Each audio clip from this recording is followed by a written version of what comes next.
In HealthWorks this morning, tea can be calming and soothing and even help you go to sleep. But did you know some teas can actually flush toxins right out of your body, possibly even prevent diseases like cancer? Yes. Joining us this morning is the Tox Doc, Dr. Noreen Khan-Mayberry. Good morning to you. Good morning, Melissa. I'm loving the sound of this because I like tea a lot. Oh, yes. But it definitely makes a difference of what type of tea you're drinking. Exactly. So today, this will make all the tea purists happy because I'm talking about true teas. There are only 5 teas that are pure true teas, which would be green tea, black tea, white tea, oolong, and pu'er.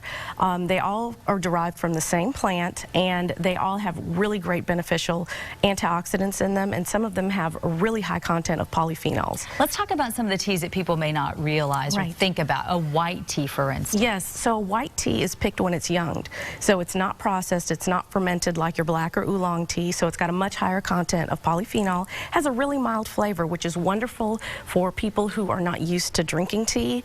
You can make a nice iced tea with it, add fresh fruit to it. It's just a wonderful tea, and it also can help stave off gaining weight. So it can help you not gain so much weight. So it's a wonderful tea to start drinking. Explain a little more what you had mentioned about the polyphenol and why you want it to be high in that. So you want a lot of high polyphenols because it helps with bone strength.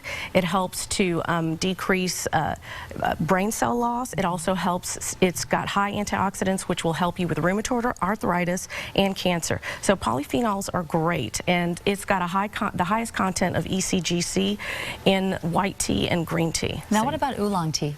So oolong tea, what's wonderful about oolong tea is that, you know, it's a black tea, but it's got a slightly different kind of flavor and scent to it. It's very calming, it's very relaxing, very high in antioxidants, very good for the liver and kidneys, and just everywhere overall, antioxidants are wonderful. When you're talking about any of these teas, how much do you actually have to drink per day to benefit from it and to possibly prevent cancer, like you mentioned? So I would say you want to drink 2 to 4 ounces in the morning, another 2 to 4 ounces in the afternoon. This is a really large cup that I have here, but you don't need to fill it up. So sometimes we drink a little bit too much tea. All tea has theanine and caffeine in it, but it's much lower than coffee, and it's a beneficial amount of caffeine. Just a couple of cups a day makes a big difference, yes, it sounds like. Does. All right, Tox Doc, great information. Thanks for being here. Thank you so much. Thank you for having me. Cheers, Jose. I'm ready to drink some tea. How about you? Bring some over here for me too now. I want to stay healthy.